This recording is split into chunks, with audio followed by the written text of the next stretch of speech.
we'll also have Her Excellency, the First Lady, and Her Majesty, the Queen, also join in this joint press communique after the bilateral talks and the signing of MOUs and letters of intent.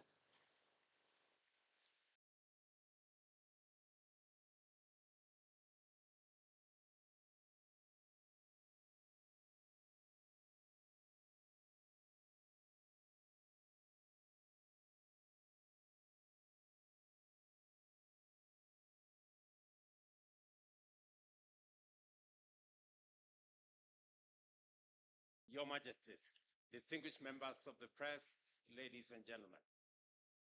It is my honor and privilege to welcome their Majesties, King Willem-Alexander and Queen Maxima of Netherlands to Kenya for this historic state visit, their first ever, and thank them most heartily for accepting my invitation.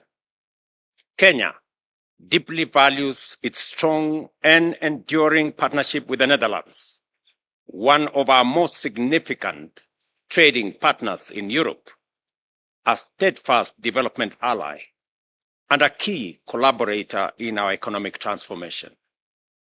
The Netherlands' global leadership in sustainable agriculture, water management, and renewable energies aligns seamlessly with Kenya's Vision 2030. This visit provides an invaluable opportunity to strengthen existing collaborations, explore new frontiers, and accelerate mutual investment for shared prosperity. Our nations share a strategic partnership dating back to 1964. Over the decades, this relationship has evolved, driven by mutual respect, common aspirations, and a shared vision for a greener, more sustainable, and prosperous future. We held discussions to deepen cooperation in agriculture, trade, tourism, climate action, and regional security. We have agreed to enhance people-to-people connections, focusing on education, tourism, and women's empowerment, while aligning our collaboration with global sustainable development goals and Kenya's national priorities. As part of our commitment to deepening this cooperation, we have today signed 3 critical memoranda of understanding and a letter of intent that will translate our discussions into tangible action. We have signed an MOU that establishes a framework for dialogue on trade and investment between Kenya and the Netherlands, creating a joint trade committee to facilitate and foster bilateral trade and investment. This will ensure a more structured, dynamic engagement between our business communities, unlocking new opportunities in key sectors and leveraging on the partnership and the friendship that already exist between the business communities of our 2 countries. We have also signed an MOU renewing our framework for cooperation in agriculture, reinforcing the partnership between Kenya and the Netherlands in agricultural productivity and sustainability. This agreement focuses on priority areas that will enhance food security, technological exchange, and market access. We're building on the already existing framework that was signed last year between Kenya and the EU, and that was ratified both by the EU and the Kenya Parliament. And I have explained to their Majesties that it is our intention as Kenya to bring on board the rest of the East African communities as we build a bigger market and bring on board more people.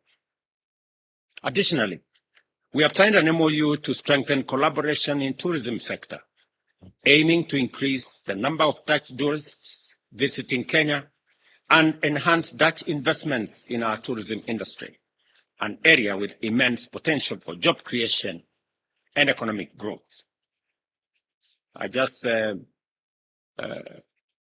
His Majesty mentioned to me that maybe it is time also for Kenya to send some tourists to Netherlands. And just to explain to you, Your Majesty, Our tourist numbers grew from 2 million to 2.4 million last year.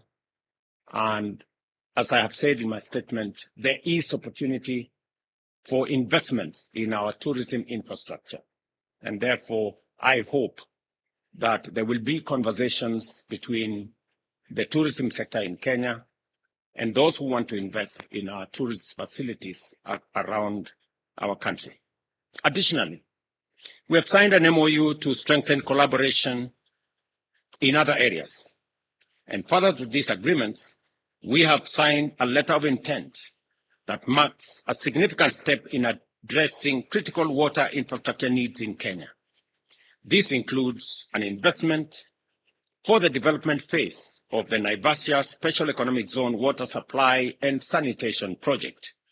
I did explain to His Majesty that the government of Kenya has expanded the space and land available for Naivasha Special Economic Zone from 1,000 acres to 6,000 acres. And that gives greater space and opportunity for the development of that special economic zone. And we are grateful that you're partnering with us on the water and sanitation project for that special economic zone, as well as another investment in the Sabaki bulk water supply in the coastal county of Kilifi, backed by Dutch partners. These projects will enhance access to clean and reliable water, a fundamental pillar for sustainable development and economic progress. Our discussions also focused on deepening cooperation in climate action, regional security, and people-to-people connections, particularly in education, tourism, and women's empowerment, ensuring that our collaboration aligns with global sustainable development goals and Kenya's national priorities. Their Majesties and I also debriefed on the peace and security challenges around the world and urged for strengthening of collective action and pacific settlement of disputes based on respect of the UN Charter. At the time of fraying partnerships, I urge their Majesties to maintain Netherlands' commitment to the principles of global solidarity and subsidiarity. In particular, I implore their Majesties to extend support to the 8th replenishment of the UN Global Fund as it seeks to mobilize resources to battle difficult global health challenges. To further consolidate our partnership, we have directed our ministers of foreign affairs to convene bilateral political consultations tomorrow to define their clear pathways for cooperation in regional peace and security, climate change, multilateral engagement, and strategic development partnerships. These discussions will provide a structured framework for tackling global challenges together and strengthening our diplomatic ties. Beyond policy discussions, I am pleased that Your Majesties will have the opportunity to witness Kenya's socio-economic progress and cultural diversity. A key highlight will be the visit to the Naivasha Inland Container Depot, where we will launch a direct cold chain corridor from Kenya to Rotterdam, a transformative initiative that will revolutionize the transport of perishable goods, reduce transit time, preserve product quality, and create jobs. I also appreciate Your Majesty's participation in a tree planting event that will take place at the God of Forest, a powerful symbol of our shared commitment to environmental sustainability and Kenya's ambitious goal of planting and growing 15 billion trees by 2032. Additionally, your engagements with the youth and the Supreme Court and the business community will further solidify our mutual understanding and cooperation.